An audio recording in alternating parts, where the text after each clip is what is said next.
सभी को नमस्कार। मेरा नाम है साहिल मलिक और मेरा यूट्यूब चैनल है, उसका नाम है साहिल मलिक व्लॉग्स। आज मैं आपके सामने एक वीडियो लेके आ रहा हूँ क्योंकि मेरे पास अभी एक लास्ट वीडियो मैंने बनाया था स्पीच थेरेपी के ऊपर। उसमें कुछ मैंने वर्ड्स आइडेंटिफाई किए थे। फॉर एग्ज़ाम्पल र, ल, क, म, कई सारे मतलब जो मेन अक्षर हैं वो अल्फ़ाबेट्स हैं जिनके ऊपर एक आम इंसान जो अटकने वाला है, हकलाने वाला है, थुतलाने वाला है, या रुक जाता है या उसको दिक्कत आ रही है। और मेरे पास इतने सारे लोगों के कमेंट्स आए हैं, मैं उसके लिए अप्रिशिएबल हूँ आप सबका कि आप सब मेरी वीडियो को देख रहे हैं, सब्सक्राइब्ड है मेरे साथ आप सब। तो आज मेरे पास जो लोगों की इंक्वायरीज़ आई हैं वो इंक्वायरीज़ लोग कह रहे हैं कि थोड़े बहुत ऐसे वर्ड्स हैं जैसे कि हो गया र, क, ल, म, कि हम अपने मुंह से आपके वीडियो के हिसाब से बोल रहे हैं लेकिन वो साउंड नहीं निकल रही। सही कह रहा हूँ ना मैं? तो उसी के लिए लोगों ने कहा कि सर आप कहते हैं स्पून को यूज़ कीजिए, उससे ठीक हो जाता है।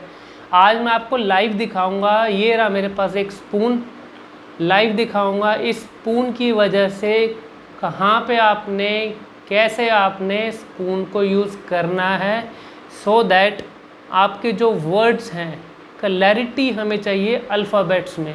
और हमेशा याद रखिए इंग्लिश में ज़्यादा दिक्कत नहीं आती बच्चों को, वो इसलिए नहीं आती क्योंकि हिंदी के अक्षरों से इंग्लिश के अक्षर बनते हैं।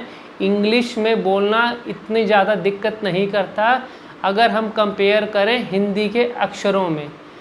अब जो अटकने वाला है मेरा भाई, वो अटकने वाला अगर एक लाइन अगर जैसे मेरे पास आते हैं लोग, अगर मैं उनसे इंट्रोडक्शन पूछ रहा हूँ, इंट्रोडक्शन के अंदर ही वो जैसे ही मैं पूछता हूँ अपने बारे में कुछ बताओ, लाइक इंट्रोडक्शन, वो एक लाइन बोलते हैं, अपना नाम बोलते हैं और हो सकता है एक दो वर्ड्स के बाद वो एकदम रुक जाते हैं बड़। अब जैसे किसी का नाम है अभिषेक, अब मैं किसी को यहाँ आइडेंटिफाई नहीं कर रहा, ये कि आपके सामने एग्जांपल दे रहा हूँ। फॉर एग्जांपल एक नाम है अभिषेक, अभिषेक से अगर मैंने पूछा अपना इंट्रोडक्शन बताओ, वो बोलेगा मेरा नाम ये जो यहाँ पे जो एक चीज़ आपने आइडेंटिफाई करना, जो भी अटकने वाला हकलाने वाला होगा, शुरू का जो अल्फ़ाबेट होता है, शुरू का जो अक्षर होता है, उसके ऊपर 90% एफर्ट वहाँ लगता है, वहाँ दिक्कत आती है।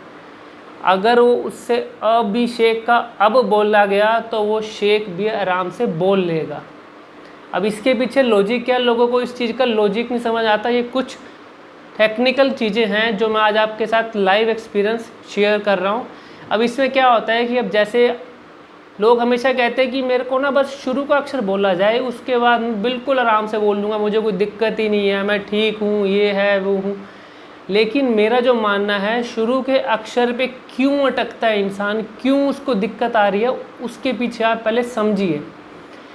इंसान की जो एक, अगर यहाँ पे सामने एग्जांपल आप मुझे लीजिए, मैं आपके सामने बैठा हूँ, अगर मैं अपना इंट्रोडक्शन दूंगा, मैं अब ये मेरी एक नॉर्मल स्पीड के अंदर बोल रहा हूँ आपसे, अगर मैं इससे ऊपर के लेवल की स्पीड में जाऊंगा तो ऑब्वियस सी बात है गाड़ी एक लिमिट से अगर ऊपर चलेगी तो वो कहीं ना कहीं ठुकेगी, ठीक है ना। अब ऐसे ही अक्षरों का भी यही खेल रहता है। हर अक्षर को, हर वर्ड को, हर सेंटेंस को जल्दबाजी में बोला जाएगा, चाहे वो कोई भी हो, वो इंसान रुकेगा ही रुकेगा। जब तक आप किसी चीज़ के बीच में इक्वल डिस्टेंस मेंटेन नहीं करते, जैसे मैंने इंट्रोडक्शन बोल रहा हूँ, तभी लोग मेरे पास ये हैरान होते हैं कि आपके पास एक काउंसलिंग के अंदर ही जो अटकने वाला इतना, उससे अपना एक इंट्रोडक्शन की एक लाइन नहीं बोली जा रही बेचारे से, और वो आपके पास सिर्फ आधा पौना घंटा लगाता और उसके बाद वही इंट्रोडक्शन कितने आराम से बोल रहा है, वो एक बार भी नहीं रुकता। उसको हम ये चीज़ एक्सप्लेन करते हैं कि बेटा देखो, वर्ड्स, हर अक्षर को इम्पोर्टेंस देनी पड़ेगी और कभी भी माइंड में ये नहीं सोचना कि ये अगर ये अक्षर आएगा मैं रुक जाऊंगा, अगर अनजान लोग आएंगे तो मैं उनके सामने हेजिटेशन हो जाऊंगा। जो अटकने वाला होता है उसकी हार्ट बीट हमेशा फास्ट रहती है। कोई भी सिचुएशन आएगी वो अपने आप को नर्वसनेस के अंदर ले आता है और वो अपने कंफर्ट लेवल से आउट ऑफ कंफर्ट लेवल हो जाता है। जिसकी वजह से उसको दिमाग में पड़ता है स्ट्रेस, और जो उसकी बोलने की स्पीड है एक नॉर्मल वे से वो ऊपर चला जाता है। उसे अपने आप को नहीं पता कि मुझे अपनी स्पीड कितनी रखनी चाहिए। वो थोड़ी सी हाई स्पीड हुई, चाहे वो गाड़ी की हो चाहे वो अक्षरों की हो, एक्सीडेंट होगा ही होगा। यानी कि अक्षर भिड़ेंगे तो कहीं ना कहीं बंदा अटकेगा या हकलाएगा या तुतलाएगा। अब ये तीनों चीज़ें अलग अलग हैं, अटकना, हकलाना, तुतलाना। अटकना मतलब जो बच्चा अटक अटक के बोल रहा है उससे बोला नहीं जा रहा। हकलाने वाला अपनी बात बोलेगा तो सही लेकिन रुक रुक रुक रुक के। तुतलाने वाला क को ल, म को ल, उसमें अक्षरों का इंटरचेंज रहता है, उसको एक्यूरेट अक्षर की आवाज़ नहीं पता लगती। अब मैं जो आपको मेन जो आज का सेशन ले रहा हूँ वो आज आपको मैं आपकी इंक्वायरीज़ के ऊपर ही ले रहा हूँ कि जो लोगों ने कहा था कि सर स्पून के साथ हमें एक बार एक वीडियो ऐसा बनाइए कि हमें बताइए कि हम जो अक्षर हैं उनकी साउंड नहीं आ रही, क्लैरिटी नहीं आ रही, वो हम कैसे उन अक्षरों को समझें। अब देखो, अब मैं आपको एग्जांपल दिखाता हूँ। जैसे अब मेरे पास लोग कहते हैं कि हमसे रीडिंग भी नहीं होती, छोटे बच्चे हैं स्कूल जाते हैं, अगर वो अपना रीडिंग करते हैं वहाँ पे उनको दिक्कत आती है। मैडम बोलती है बेटा, मैडम उस बच्चे का नाम बोलती है और उसको बोलती है अब चलो ये पेज रीड करो, उसको हेजिटेशन वैसी होगी, हार्ट बीट तेज हो गई और वो बस उसका वहाँ काम गड़बड़ हो गया। अब देखो, अब ये एक हिंदी की बुक है और ये एक छोटा सा आर्टिकल है, आपको मैं थोड़ा आगे से दिखा देता हूँ, ठीक है। अब इस आर्टिकल को दिखाने का मतलब क्या है कि मैं आपको ये बताऊंगा रीडिंग। अब इसमें सारे अक्षर कवर होंगे आपके, अब कौन से अक्षर पे अटकने वाले को या क्लैरिटी वाले को कैसे रीड करना है।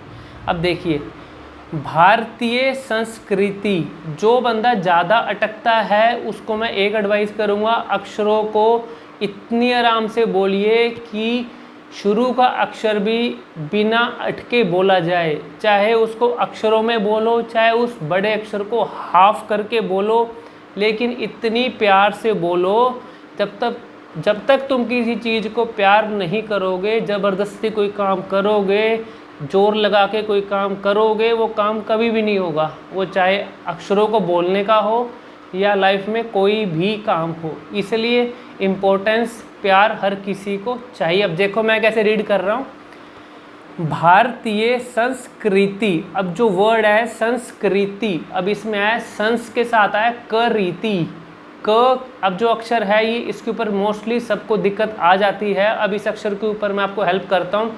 अब जो बच्चे कहते हैं हमसे नहीं बोला जाता, ये उन लोगों के लिए बता रहा हूँ जो तुतलाने वाले होते हैं, जिनको लगता है कि हमारा क सही से नहीं निकल रहा। मुंह खोलिए, जीभ को ऊपर लगाना है ऐसे, ये मेरी जीभ ऊपर, और जीभ के नीचे सिर्फ सपोर्ट देना है स्पून से, सो दैट हमारी जीभ जिस अक्षर पे ऊपर उठनी चाहिए। स्पून का लॉजिक क्या है, जिस अक्षर पे जीभ ऊपर उठनी चाहिए वो जीभ को नहीं पता अभी उठना है या नहीं उठना, इसलिए क्लैरिटी उस अक्षर की नहीं आ रही। स्पून लगाएंगे एक तरह से जैसे नए मकान में लेंटर की तरह लगाते हैं, थोड़े दिन के लिए, 1-2 दिन 3-4 दिन इसको यूज़ करिए, वो अक्षर क्लियर हो जाएगा। इसमें कोई लंबी चौड़ी बात नहीं है। स्पीच थेरेपी में कोई दवाई नहीं बनी, कोई मेडिसिन नहीं बनी, कोई इंजेक्शन नहीं बना कि कोई आदमी इसको ये बोलता है कि अगर ये ले लो इससे ये ठीक हो जाएगा। ये एक रॉन्ग हैबिट होती है। रॉन्ग हैबिट को राइट हैबिट में करने के लिए थोड़ी मेहनत खुद पे करनी पड़ेगी। राइट हैबिट हमेशा 21 दिन के अंदर बनती है। 21 दिन कोई भी काम नया अगर आप शुरू करोगे वो आपकी नई हैबिट कन्वर्ट हो जाएगी। अब देखो, अब जैसे वर्ड है संस्कृति, संस के बाद वर्ड है क, अक्षर है क, जीभ ऊपर, क क क क। अब देखो, जो बंदा ये अक्षर नहीं बोल पाता उसको अगर वो जीभ के नीचे ऐसे लगाएगा 1-2 बार हो सकता है उसको दिक्कत आए, लेकिन हल्का सा लगाना, ज़्यादा अंदर जोर नहीं लगाना, नहीं तो इंजरी हो सकती है। हल्का सा सपोर्ट करने के लिए कि भाई अगर मेरे से वो जीभ नहीं उठ रही उस अक्षर पे, मैं स्पून लगा के मैं उसको हेल्प कर रहा हूँ जीभ को मूवमेंट के लिए। मूवमेंट की और भी एक्सरसाइज हैं जैसे कि ऊपर नीचे साइडवेज। तो ये एक्सरसाइज कई सारी एक्सरसाइज है, जो एक्सरसाइज आपके माइंड में आती है जीभ को मूवमेंट के लिए वो आप कर सकते हैं। कुछ भी ऐसा नहीं है हार्ड एंड फास्ट रूल, ये नहीं करना वो नहीं करना, सब कुछ हो सकता है, थोड़ी सी मेहनत अपने ऊपर करनी पड़ेगी बस। अब ये मैंने बोला संस्कृति, क के बाद री है, र में भी दिक्कत आती है बहुतों को। अब देखो मैंने बोला क र, अब र के लिए सबसे आसान होता है, अब जैसे हम रेलगाड़ी खेलते थे छोटे बच्चे, रेल रेल रेल, अब जैसे वो रेल रेल हम बोलते थे, जीभ हमेशा वाइब्रेट होएगी र पे। अगर जीभ वाइब्रेट नहीं हो रही तो उसकी एक्सरसाइज है जीभ को ऐसे करने के लिए, एक बार करोगे, जिनकी नहीं होती वाइब्रेट 2 बार करोगे, 3 बार करोगे, 10 बार करोगे, मैं कहता हूँ 20 बार भी कर लो, 21वीं बार आपकी जीभ अगर अच्छे मन से कर रहे हो, जीभ वाइब्रेट शुरू हो जाएगी आनी। हमें क्या चाहिए? क्लैरिटी। अल्फ़ाबेट अक्षरों की क्लैरिटी होगी, वर्ड बनेंगे, वर्ड में क्लैरिटी होगी, सेंटेंस बनेंगे, सेंटेंस में होगी, स्पीड को मेंटेन रखो, कभी भी अटकना, हकलाना, तुतलाना सब चीज़ों से दूर हो जाओगे, कभी लाइफ में दोबारा तुम्हारे नज़दीक तक नहीं आएगी ये तीनों चीज़ें। कई लोग कहते हैं हमने ऐसा किया था इसलिए हो गया, वैसा किया था इसलिए हो गया, साइकोलॉजिकल जो मर्जी सोच लो, रॉन्ग हैबिट हो अगर आपको आज की डेट में हो चुकी है, किसी को सही हैबिट करनी है, राइट वे फॉलो कीजिए, जो राइट इन्फॉर्मेशन मैं आपको दे रहा हूँ उसको अप्लाई कीजिए, लोगों के साथ शेयर कीजिए। एक तरह से मेरा तो ये मानना है, अगर हम किसी को सही से बोलना सिखा रहे हैं, एक सोशल सर्विस उससे अच्छी कोई नहीं है। मेरे पास कई एग्जाम्पल हैं, हज़ारों एग्जाम्पल है जिनको मैं ठीक कर चुका हूँ ऑल ओवर इंडिया। अब इंटरनेशनल भी बहुत सारे मेरे क्लाइंट्स हैं जिनको मैं ऑनलाइन हेल्प कर रहा हूँ। सबसे इम्पॉर्टेंट है बेसिक हमेशा याद रखना, अक्षरों पे काम करो, अक्षरों पे, हिंदी में सिर्फ, इंग्लिश के पीछे इंग्लिश छोड़ दो अभी थोड़े दिन, 21 दिन हिंदी पे। जिसको दिक्कत है इन तीनों में, अटकना, हकलाना, तुतलाना, हिंदी पे काम कर ले भाई, हिंदी में अक्षरों पे काम करो, सारे अक्षरों की मार्केट से बुक ले आओ, जैसे अब छोटे बच्चे पढ़ते थे आम, और, ई, ऊ, ए, ओ, क, ख, ग, घ, इनके आगे अल्फ़ाबेट कैसे कैसे बनते हैं, जैसे क से कबूतर, क से कमलेश, क से कविता, को से कोमिल, जैसे कि कू से कुलीन, कोई भी वर्ड हो सकता है, के से केसरी, ख से खरगोश, ग से गमला, इनके आगे वर्ड्स इंटरनेट से निकाल लो, मार्केट से बुक ले लो बच्चों की। बेसिक जब तक क्लियर नहीं करोगे, हम जैसे कहते हैं ना मैथ के अंदर, बेसिक जब तक फॉर्मूला आपके दिमाग में क्लियर नहीं होगा आप कभी सक्सेसफुल नहीं हो सकते। ऐसे ही स्पीच थेरेपी के अंदर बेसिक अक्षरों पे काम करो, वर्ड्स के पीछे मत भागो। जो लोग कहते हैं वर्ड्स ऐसे बोलो वैसे बोलो, हो जाएगा वो हो जाएगा, भैया जब तक अक्षर सही से नहीं बोलोगे तो वर्ड कहाँ से, जब तक अकेले अकेले अक्षर नहीं बोल पाओगे तो उनको वर्ड में कैसे बोल पाओगे। जब साउंड अकेले अक्षर की नहीं आ रही तो वर्ड में कहाँ से आ जाएगी, ये तो कॉमन सेंस की बात है। उसके बाद आता है सेंटेंस की बारी। सेंटेंस में लोग कहते हैं हम तो ऐसे बोलते हैं, हमें, मैं इंग्लिश में बोलता हूँ ठीक बोला जाता है, हिंदी में बोला ही नहीं जाता। इंग्लिश का मैंने तुम्हें लॉजिक समझा दिया है, हिंदी में जब तक तुम स्पीड अपनी मेंटेन नहीं करोगे, कोशिश करो शुरू में अक्षर, उसके बाद अपने वर्ड्स बनाओ, वर्ड्स के बाद अपना सेंटेंस बनाओ, सेंटेंस में कोशिश करो जो अटकने हकलाने वाले हैं शुरू में 3 से 4 वर्ड 2 दिन सिर्फ बोलो, उससे ज़्यादा ना बढ़ो, स्पीड तुम्हारी बढ़ेगी नहीं तो और तुम्हारा एक्सीडेंट होगा। इसलिए 2 दिन सिंपल वर्ड्स, 4 वर्ड्स का रूल याद रखो, 4 वर्ड बोलने हैं हमें। उसके बाद उससे क्या होगा, तुम्हारी स्पीड मेंटेन रहेगी, तुम्हारे माइंड को कमांड जाएगी भैया स्पीड धीरे रखनी है। फिर तीसरे दिन से आप थोड़ा सा स्पीड इंक्रीज़ कर सकते हैं, मेरे से काउंसलिंग ले सकते हैं भैया। अगर किसी को नहीं समझ में आ रहा है मैं उसको फ्री में एडवाइस दे रहा हूँ यूट्यूब पे, मेरे चैनल पे रहो, तुम्हें यहाँ कुछ ना कुछ नया मिलता रहेगा और लॉजिकल मिलेगा। लॉजिकल मतलब जो चीज़ें टेक्निकल होती हैं, जो चीज़ें समझ में नहीं आती, मैंने भी 1000 वीडियो देखे हैं, मैंने भी हर किसी के देखे हैं, हर किसी की अपनी नॉलेज है, लेकिन मैं बात कर रहा हूँ प्रैक्टिकल क्या चीज़ होती है। प्रैक्टिकल रूट कॉज क्या होता है कोई चीज़ का, और रूट कॉज जब तक तुम्हें समझ नहीं आएगा प्रॉब्लम समझ नहीं आएगी, प्रॉब्लम समझ नहीं आएगी तो उसका इलाज जो मर्जी कर लो कभी सफल नहीं हो सकते। ठीक है ना। अब हम बात कर रहे थे रीडिंग की। देखो अब रीडिंग में सिर्फ एक लाइन आपको यहाँ रीड करके दिखाऊंगा। जो अटकने हकलाने वाले हैं, उतलाने वाले हैं, मैंने आपको एग्जांपल दिया स्पून का, उसको यूज़ कीजिए जीभ के नीचे बिल्कुल आराम से। थोड़ा सा सब्र भी रखना है, कोई एक दिन की दिक्कत नहीं होती है अटकने वाले की, या थोड़े दिन की, अगर जो भी है समय लगेगा, समय के हिसाब से हर चीज़ में इम्प्रूवमेंट आएगी। बॉडी एक नेचुरल फिनोमिना है, उसको अंडरस्टैंड कीजिए। हर चीज़ को, बॉडी को अडॉप्ट करने में भी थोड़ा टाइम लगता है, अपने आप को थोड़ी मेहनत कीजिए, समय दीजिए। भारतीय संस्कृति पर अब मैं सिर्फ बोल रहा हूँ 3 अक्षर, ज़्यादा लंबा नहीं भाग रहा। विचार करने से पूर्व संस्कृति शब्द पर विचार करना आवश्यक है। अब मैं बोलना चाहूँ इसको स्पीड पे बोल लूँ, लेकिन भैया आधों को समझ नहीं आएगा। फिर ये स्पीड एक नॉर्मल स्पीड है, अगर आप मेरी इस स्पीड को भी कॉपी कर लोगे तो आपकी कई सारी प्रॉब्लम्स का सॉल्यूशन आपको मिल जाएगा।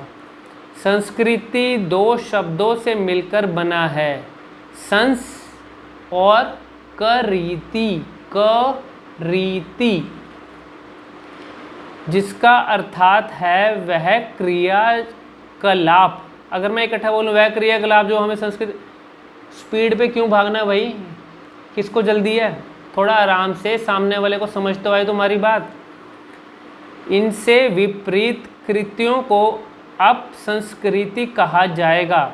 संस्कृति शब्द को ठीक प्रकार से समझने के लिए हमें 3 शब्दों पर विचार करना पड़ेगा। कभी भी कोई भी आप एक चीज़ हमेशा देखिए, जो भी हाई लेवल प्रोफाइल का बंदा होगा, मैं किसी का नाम तो लूँगा नहीं, आप सबको पता है कई सारे हैं। जिस भी हाई प्रोफाइल का इंटरव्यू आता है, आप एक बार इंटरव्यू लगा के देखना। गजटेड ऑफिसर्स हो गए, मंत्री हो गए, पॉलिटिशियंस हो गए, जिसका भी इंटरव्यू आएगा हर बंदा संभल के बोलता है, क्योंकि अक्षरों का खेल है। हर अक्षर को इतनी आराम से बोलता है कि सामने वाले को उसकी बात समझ में आनी चाहिए। अब इसलिए अपनी हैबिट नॉर्मली भी इंसान को स्लो नहीं, नॉर्मल वे में रहना चाहिए। ज़्यादा ओवर एक्साइटमेंट आपकी स्पीड को बोलने की बढ़ाएगी और आप लड़खड़ा सकते हैं। ज़्यादा इमोशनल लेवल या कुछ दिमाग में डर है या कुछ स्ट्रेस है, उसको लेके भी आपकी बोलने की स्पीड डगमगाएगी। नॉर्मल रहो, नॉर्मल बोलो, बिल्कुल सही हो जाएगा। मेरी बात मानिए, सब ठीक होता है। कई हज़ारों लोग ठीक हो चुके हैं मुझसे, भगवान की दया से। मेरे ऊपर इतना आशीर्वाद है भगवान का कि मैं जिसको कोई चीज़ समझा देता हूँ, वो बच्चा आज तक उसको कभी कोई दिक्कत दोबारा नहीं आई, और हर बंदा अपनी लाइफ में सक्सेसफुल है। इसीलिए मैं आपको बोल रहा हूँ, काम करें, अच्छे मन से करें। अब एक बार आपको 1-2 लाइनें मैं इंग्लिश की भी समझा देता हूँ, अगर इंग्लिश में किसी को दिक्कत आती है। Our personal orientation is relatively stable by the time. अभी सेंटेंस कंप्लीट नहीं हुआ, लेकिन एक मुझे लगता है 4 to 5 वर्ड्स एक बार में बोलना सफिशेंट है। We become adult, we are conscious of only part of it. अब इतनी आराम से तो मैंने बोला ही नहीं, लेकिन तुम्हें सबको समझ में आ गई मेरी बात। यही तो करना है, जितना इजी और आसान काम करोगे उतनी जल्दी हो जाएगा। बाकी एक मैं आपको एक्सरसाइज और बता देता हूँ, चाहे वो अटकने वाला हो, हकलाने वाला हो, तुतलाने वाला हो। मॉर्निंग में उठ के, जब भी आप उठते हैं सुबह, थोड़ा सा अर्ली उठने की हैबिट बनाइए। सुबह 6 बजे उठ के एटलीस्ट 11 टाइम्स, जो बच्चा ठीक है या नहीं है, ओम का उच्चारण कीजिए। ओम के उच्चारण के फ़ायदे आपको पहले समझा देता हूँ। फ्लुएंसी में हेल्प करता है, माइंड की स्टेबिलिटी बना के रखता है, वोकल कॉर्ड को अच्छे से एक्टिव रखता है, कभी कोई आपकी आवाज़ में दिक्कत नहीं आने देगी, आपकी हेल्थ को भी इम्प्रूव करेगी। और जो अटकने वाला, हिलाने वाला, तो उतलाने वाला, उसके लिए तो ये ओम की एक्सरसाइज अमृत है, अमृत। अब आपको एग्जांपल देता हूँ। जितना लंबा हो सकता है उतना लंबा आपने ओम बोलना है। स्टॉप वॉच लगा के अपना ये देखो कि मैं कितना लंबा बोल सकता हूँ। फॉर एग्जांपल, मुंह से सांस लेना है,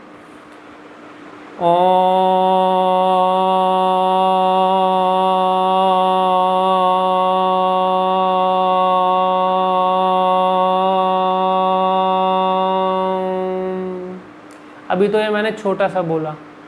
इसको हम जितना लंबा खींचेंगे, जब तक आपका आखिरी सांस में एकदम आवाज़ निकलती है ना, वहाँ तक लेके जाओ। जितना इसको कोशिश करो, लंबा सांस लो, मुंह से फिर बोलो, उस सांस को यूज़ करो ओम बोलने में। जितना ज़्यादा करोगे उतना ज़्यादा आपको बेनिफिट मिलेगा।